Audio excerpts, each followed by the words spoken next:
स्वागत है दोस्तों आप सबका एक बार फिर से हमारे इस यूट्यूब चैनल पर। दोस्तों आज हम लेके आए हैं एक स्पेशल वीडियो जो कि रिगार्डिंग है मेडिकल टेस्ट के इंडियन एयरफोर्स के। दोस्तों ये जो वीडियो रहने वाली है स्पेशली जो बच्चे इंडियन एयरफोर्स ग्रुप सी की और साथ ही साथ एक्स एंड वाई ग्रुप का भी अगर उनका मेडिकल है तो उनके लिए भी दोस्तों ये वीडियो जो है बहुत ही बेनिफिशियल रहने वाली है।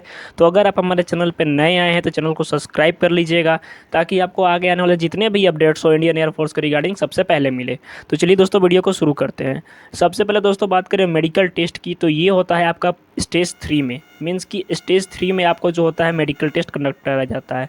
पहला स्टेज जो हो गया आपका कि जब आप रिटन क्वालिफाई कर लेते हो उसके बाद आपका फिजिकल होता है और फिजिकल और रिटन दोनों में जब आप सिलेक्टेड होते हो तो आपको मेडिकल टेस्ट के लिए बुलाया जाता है। दोस्तों मेडिकल टेस्ट दो तरह के होते हैं। एक होता है आपका मेडिकल टेस्ट जो कि स्टेज 3 में आता है और दूसरा आता है जब आप ज्वाइनिंग करने के लिए जाते हो। मीन्स कि जब आप ज्वाइन करने के लिए किसी एयरफोर्स स्टेशन पे गए तो उस टाइम भी आपका एक मेडिकल टेस्ट लिया जाता है। अब दोस्तों हम बात करेंगे कि मेडिकल टेस्ट के अंतर्गत कौन कौन से टेस्ट आपको कंडक्ट कराए जाते हैं और कौन कौन से टेस्ट आपके होते हैं। तो चलिए आगे देखते हैं। सबसे पहले दोस्तों आपका होता है हाइट मेजरमेंट। जैसे ही आप मेडिकल टेस्ट देने जाओगे तो आपका जो होगा सबसे पहले हाइट चेक होगा, चाहे आप मेल कैंडिडेट हो या फीमेल कैंडिडेट हो, दोनों के लिए पहले हाइट मेजरमेंट किया जाएगा। अब मेल कैंडिडेट की जो हाइट रहनी चाहिए दोस्तों ये होनी चाहिए आपकी 157 सेंटीमीटर, ठीक है। और अप्रॉक्स में बता रहा हूँ मैं दोस्तों, अप्रॉक्स में। और दूसरी होनी चाहिए आपको कम से कम ही होनी चाहिए और फीमेल के लिए जो होनी चाहिए 152 होनी चाहिए। साथ ही साथ दोस्तों कुछ रिलैक्सेशन भी रहता है जिसको कि आप नोटिफिकेशन में देख लेंगे अगर आपके साथ में है। तो दोस्तों ये मैं बता रहा हूँ मिनिमम, आपका मिनिमम इतना होना चाहिए, इससे नीचे आप नहीं होने चाहिए। इससे ऊपर है तो ठीक है। अब आगे बात करते हैं दोस्तों। तो जब आपका ये कंप्लीट होता है तो उसके बाद दोस्तों आपका जो होता है ये ब्लड टेस्ट। मीन्स कि आपका जो ब्लड टेस्ट होता है, ब्लड आपका चेक होता है, आपका ब्लड चेक किया जाएगा। ब्लड चेक करने में उससे फ़ायदा क्या होता है दोस्तों कि ब्लड चेक करने में आपको पता चलेगा कि आपको कोई बीमारी वगैरह तो नहीं, आप किसी बीमारी से तो नहीं जूझ रहे हैं। साथ ही साथ आपके शरीर में ब्लड कितना है, मीन्स कि सारा चीज़ देखा जाएगा ब्लड टेस्ट के अंतर्गत। उसके बाद दोस्तों तीसरे नंबर पे आपका आता है यूरिन टेस्ट। इसमें दोस्तों आपका जो होता है वो यूरिन का टेस्ट होता है। मीन्स कि आपका जो यूरिन है कैसा है, मीन्स कि उसकी पीएच वैल्यू वगैरह सारा चीज़ मीन्स की देखी जाती है कि आपके शरीर में कुछ इंपॉर्टेंट मीन्स कि कुछ बीमारी तो नहीं है, कुछ ज़्यादा खतरनाक, मीन्स कि वो सारा चीज़ आपको देखा जाता है इसके अंतर्गत, यूरिन टेस्ट के अंतर्गत। तो पहले आपका ब्लड टेस्ट होगा, उसके बाद आपका यूरिन टेस्ट होगा। नेक्स्ट आते हैं दोस्तों। तो इसके बाद दोस्तों आपका जो सबसे बड़ा प्रोसीजर होता है ये होता है आपका वेट। मीन्स कि वेट इसमें आपका चेक हो जाता है। वेट दोस्तों चेक होता है तो आपका वेट कैसा होना चाहिए इसके रिगार्डिंग दोस्तों बच्चों ने बहुत सारे कमेंट्स किए थे। तो दोस्तों एज कम से कम आपका 50 केजी होना ही चाहिए। मीन्स कि 50 केजी से आप अगर डाउन हो तो आप अंडर वेट हो जाओगे, अंडर वेट हो जाओगे तो आपको अनसेलेक्ट कर दिया जाएगा। सो आपको कम से कम 50 केजी वेट लेके जाना है। साथ ही साथ दोस्तों आपका जो BMI चार्ट होता है, BMI चार्ट जो होता है मीन्स कि जिसके अनुसार आपका अगर हाइट 173 सेंटीमीटर है तो आपका जो वेट होना चाहिए वो 61 केजी होना चाहिए। मीन्स कि जो इंडियन स्टैंडर्ड्स हैं आपके उसके अनुसार आपका वेट होना चाहिए। अब ये नहीं कि आपका 173 हाइट है, आपका इंडेक्स में 61 केजी है और आप हाइट लेके जा रहे हो 69 केजी, तो नहीं, वो भी ओवर वेट में आ जाएगा और आपको फिर से एक्सरसाइज करवाने के लिए या फिर आपको कुछ टाइम दिया जाएगा, उसके बाद फिर आप अपना वेट चेक करा सकते हो। तो ये दोस्तों ये जो प्रॉब्लम होती है, अगर आप मान लो कि आप 61 केजी से कम हो और आपकी हाइट 173 है तो चल जाएगा। मीन्स कि इसमें ये मैटर नहीं करता है कि आपका अगर हाइट कम भी है तो भी चल जाएगा, उसमें कोई दिक्कत नहीं है, लेकिन ज़्यादा नहीं होना चाहिए, ओवर वेट आप नहीं होने चाहिए। उसके बाद दोस्तों आपका चेस्ट, मीन्स कि जो इंपॉर्टेंट है, जैसा कि आप मेरे स्क्रीन पर देख रहे होंगे, चेस्ट आपका मेजरमेंट किया जाएगा। चेस्ट आपका चेक होगा। अब चेस्ट आपका कितना रहना चाहिए दोस्तों, तो 77 सेंटीमीटर आपका मिनिमम होना चाहिए। मीन्स कि इंडियन एयरफोर्स के लिए अगर किसी भी ग्रुप के लिए अप्लाई करते हो या फिर ग्रुप सी के लिए भी अप्लाई करते हो तो आपका जो वेट होना मीन्स कि चेस्ट होना चाहिए ये 77 सेंटीमीटर होना चाहिए। अब इसको दोस्तों आपको करना है एक्सपेंड। मीन्स कि एक्सपेंड कैसे करोगे आप, तब इसको फुलाना है और फुलाओगे कितना, तो 5 सेंटीमीटर प्लस 5 सेंटीमीटर।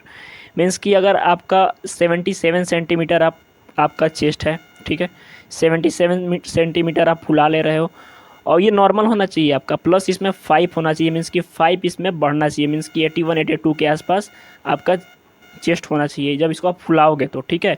नॉर्मल 77 और एक्सपेंड करके 5, इससे ज़्यादा भी हो सकता है, किसी किसी का तो 80 रहता है, 85 रहता है नॉर्मल और फुलाने के बाद, लेकिन आपको 5 सेंटीमीटर फूलना चाहिए जितना भी है, और नॉर्मली कम से कम आपको 77 सेंटीमीटर रहना चाहिए। नेक्स्ट है दोस्तों आपका नॉक नी।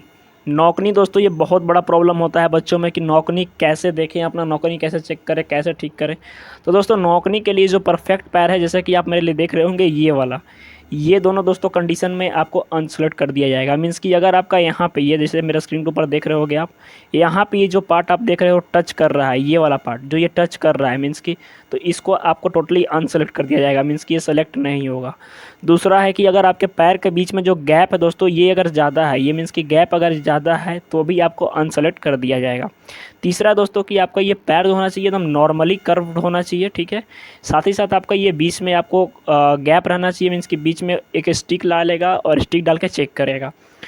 तो आपका अगर स्टिक पार कर जाता है तो आप सेलेक्ट हो।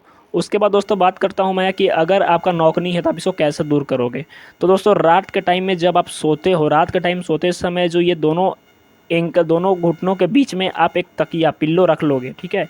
पिल्लो को आप रखोगे। साथ ही साथ दोस्तों कुछ एक्सरसाइजेस वगैरह हैं जो आप यूट्यूब्स वगैरह पे देख लोगे, और ये करने से मीन्स कि तकिया आपका जो पिल्लो वाला जो स्टेप है दोस्तों बहुत फ़ायदा करने वाला, क्योंकि बहुत से स्टूडेंट का नौकनी उसने छुड़ा दिया। मीन्स कि आप इसके बीच में अपना पिल्लो रख लो, आपका जो नौकनी है वो ख़त्म हो जाएगा, धीरे धीरे कम हो जाएगा। अब नेक्स्ट दोस्तों बात करते हैं फ्लैट फुट। ये भी एक बहुत बड़ी समस्या है स्टूडेंट्स के लिए। फ्लैट फुट में दोस्तों बहुत सारे स्टूडेंट्स जो होते हैं वो छट जाते हैं। अब इसमें हम देखेंगे कि बहुत सारे केसेस दिखाई दे रहे हैं, 3 केस दिखाई दे रहे हैं दोस्तों। तो इसमें से अच्छा कौन सा है, तो पहला देखते हैं आप। तो ये देखिए, ये जो है मेरा स्क्रीन पे, ये जो है आपका पैर ये नॉर्मल है, मीन्स कि यही आपका होना चाहिए। ये जो पैर है दोस्तों इसके अंतर्गत आप देख रहे होंगे कि जो आपका पैर है ये ऐसे है, मीन्स कि इस शेप में है, ये ग्राउंड को टच नहीं कर रहा है, ग्राउंड को टच नहीं कर रहा है। दूसरा है दोस्तों कि आपका ज़्यादा हाई भी नहीं होना चाहिए, मीन्स कि ये जो एंकल है आपका, मीन्स कि ये जो हाथ ना अगर हाई होता है, अगर ज़्यादा ऊपर जाता है, मीन्स कि ग्राउंड को टच करने में प्रॉब्लम ज़्यादा होता है। मीन्स कि ये देखिए आप, मैं ग्राउंड बना रहा हूँ तो ये ग्राउंड को टच कर रहा है, लेकिन इसमें थोड़ा सा ज़्यादा हो जा रहा है, तो ये भी आपको प्रॉब्लम दे सकता है, इसमें भी आप अनसेलेक्ट हो सकते हो। तीसरा दोस्तों आपका फ्लैट फुट, मीन्स कि एकदम पूरी तरह से ज़मीन को जो चिपक के चलता है, पूरा फ्लैट फुट हो जाता है, तो ये आपका फ्लैट फुट। अब आपको जैसे कि एक उपाय बता रहा हूँ कि अगर आपका फ्लैट फुट है तो आप चेक कैसे करोगे कि आपका फ्लैट फुट है। तो दोस्तों कुछ नहीं करना है, आपको सबसे पहले जो अपना पैर है इसको पानी के अंदर भिगाना है, मीन्स कि पानी ले लेना है, एक बाल्टी वगैरह में इसको भिगा लेना है, और भिगाने के बाद सूखे ज़मीन पे जब इसको आगे स्टेप कर्व करोगे, आप स्टेप रखोगे, तो वहाँ पे आपका निशान बन जाएगा। अगर पैरों के बीच में गैप होगा तो वहाँ पे गैप दिखाई दे देगा। तो इस तरह से आप फ्लैट फुट को देख सकते हो अपना। उसके बाद दोस्तों नेक्स्ट है आई टेस्ट। आई टेस्ट जो होता है दोस्तों पिक्चर परफेक्शन, मीन्स कि आई टेस्ट आपका इससे पता चलता है कि आपकी आई कैसी है। जैसे कि आप मेरे स्क्रीन पे बहुत सारे लेटर्स देख रहे होगे, अगर आप देने गए हो तो आपका जो आइज़ है, मीन्स कि आँख जो है उसको, एक आँख को उन लोग बंद कर देगा, मीन्स कि एक आँख को बंद कर देगा और एक आँख से बोलेगा कि देखो इसमें क्या दिखाई दे रहा है, मीन्स कि पूछेगा कि ये क्या है। एक आपको दूर से हाईलाइट करते हुए बोर्ड पे ऊपर दिखाएगा, और एक आपसे पूछेगा कि मीन्स कि ये क्या है, तो ये ई है, ये क्या है एच है, ये क्या है एन है। मीन्स कि इस तरह से आपको बड़ा से होते हुए छोटा तक ले आएगा, ताकि आप कहाँ तक देख सकते हो आपकी आई कैसी है, ठीक है। जब सिमिलरली जब आपका ये ख़त्म हो जाएगा तो उसके बाद फिर इसके ऊपर, मीन्स कि दूसरे वाले आँख के ऊपर, इसके ऊपर फिर हाथ रख देगा और फिर दूसरे आँख से बोलेगा कि देखो अब क्या है। तो मीन्स कि इस तरह के टेस्ट आपके लिए जाते हैं। उसके बाद दोस्तों नेक्स्ट बात करते हैं हम, ये जैसा कि मेरे के आप स्क्रीन के ऊपर देख रहे हो, इसमें भी बहुत सारे बच्चे छट जाते हैं। मीन्स कि स्वेटिंग एक ऐसा प्रॉब्लम है दोस्तों कि ये बहुत सारे बच्चों को ले डूबता है। मीन्स कि अगर आपके हाथ में ज़्यादा देर तक, मीन्स कि अगर आपका हाथ है और इसमें स्वेटिंग ज़्यादा हो रही है, जैसा कि आप देख रहे होगे, आपको बोलेगा कि मुट्ठी टाइट बंद करो। मुट्ठी जैसे ही दोस्तों आप टाइट बंद करते हो तो उसमें हो सकता है कि आपका स्वेटिंग ज़्यादा होगा। ज़्यादा स्वेटिंग होती है आपकी तो इसको अनसेलेक्ट कर दिया जाएगा, मीन्स कि स्वेटिंग ज़्यादा नहीं होनी चाहिए। इस चीज़ का आप ध्यान रखोगे। आपको इसके लिए बता रहा हूँ मैं एक प्रैक्टिस, कि अगर आपके हाथ में ज़्यादा स्वेटिंग कर रहे हो, आप बंद कर रहे हो मुट्ठी, अगर 1 मिनट तक आपके हाथ में स्वेटिंग ज़्यादा अगर हो रही है तो आप उसको ऊपर लहसुन वगैरह ले करके उसको रब करोगे तो आपका स्वेटिंग्स कुछ कम होंगी, ठीक है। अब नेक्स्ट है दोस्तों आपका, ये जो आप मेरे स्क्रीन पर देख रहे होंगे, ईयर टेस्ट, मीन्स कि कान का। ये जो टेस्ट होता है दोस्तों, ईयर टेस्ट, आपका ईयर टेस्ट कंडक्ट कराया जाता है। ईयर टेस्ट के अंतर्गत आपके जो कान के जो अंदर के पार्ट्स हैं उनको देखे जाते हैं, ताकि आपका कान जो है वो ठीक है या नहीं है, सही सलामत है या नहीं है। तो इसको दोस्तों ईयर टेस्ट कह सकते हैं हम, ईयर टेस्ट ये लिया जाता है। अब नेक्स्ट दोस्तों आपका जो होगा टेस्ट, इसमें तो मेंशन नहीं किया हुआ है लेकिन मैं बता दूंगा आपको, जैसा हम लोग का हुआ था। तो आप लोग का जो नेक्स्ट टेस्ट दोस्तों होगा, ये होगा आपका माउथ वाला। माउथ के लिए आपका टेस्ट एक्स्ट्रा होता है, ठीक है, माउथ के लिए भी टेस्ट होता है आपका। अब उसमें आपको क्या देखा जाता है दोस्तों कि आपका 4 तरह के टीथ्स होते हैं। कोई प्रॉब्लम कैविटी वगैरह का अगर प्रॉब्लम होता है तो भी आपको कंसल्ट कर दिया जाएगा। साथ ही साथ दोस्तों आपको इन्फॉर्म किया जाता है कि आप अपने शरीर के जितने भी पार्ट्स हैं, मीन्स कि आपका जो दांत वगैरह होगा उसको अच्छे से क्लीन करवा लोगे आप। साथ ही साथ आपके बॉडी में जितने भी हेयर्स वगैरह हैं उसको भी रिमूव करवा लोगे आप। तो ये सारा चीज़ करके आपको मेडिकल के लिए जाना होता है।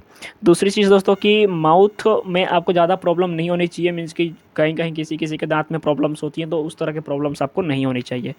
दूसरा चीज़ दोस्तों कि आपका अगर मेडिकल है तो मेडिकल के लिए तो बता दूँ मैं आपको कि सबसे पहले अगर मेडिकल के लिए जा रहे हो आप तो अपने हेयर मीन्स कि बॉडी में जितने भी हेयर हैं उसको रिमूव करके जाना है आपको, नहीं तो वहाँ पे बहुत मारेगा।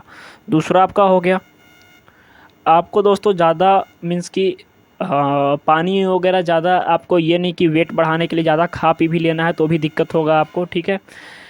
इन सब तरह की चीज़ों से बचना है, क्योंकि आप मान लो यहाँ पे वेट बढ़ा देते हो लेकिन फिर आगे जाके जब आपका ज्वाइनिंग के टाइम पे मेडिकल होता है तो उस समय अगर आपका वेट बढ़ता है या फिर कम होता है तो उस समय आपको प्रॉब्लम होती है। तो इस तरह की चीज़ों से आप बचेंगे। तो उम्मीद करता हूँ दोस्तों कि आपको जो मेडिकल प्रोसीजर है Indian air force group X and Y and group C का आपको समझ में आ, तो दोस्तों उम्मीद करता हूँ कि आपको सारी जानकारी समझ में आ गई होगी। अगर आ गई होगी तो वीडियो को लाइक कर दीजिएगा, चैनल को सब्सक्राइब कर लीजिएगा, ताकि जितने भी अपडेट्स हो इंडियन एयरफोर्स ग्रुप C के रिगार्डिंग या फिर इंडियन एयरफोर्स के regarding X and Y group के आपको सबसे पहले मिले। तो दोस्तों तब तक के लिए धन्यवाद। जय हिंद।